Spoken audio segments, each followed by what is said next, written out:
Hola, soy la señora Groner y hoy vamos a aprender cómo leer y pronunciar el sonido de la letra R en inglés. En inglés, la letra R se llama R. Dígale conmigo. R. Muy bien. This is the letter R. Este es la letra R. En inglés, la letra R tiene el sonido de así. Para pronunciar el sonido de R correcto, tiene que tener la boca abierta. La lengua tiene que estar en el medio de la boca. No está abajo ni arriba y no está tocando los dientes. Así. Muy bien. Practica conmigo.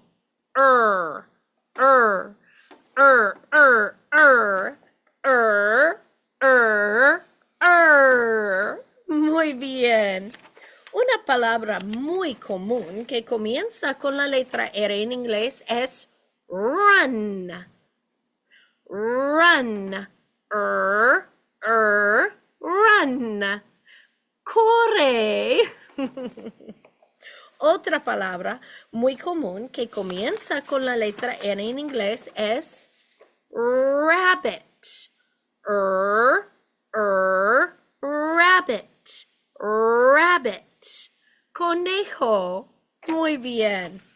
Recuerde, en inglés, la letra R se llama R y tiene el sonido de R.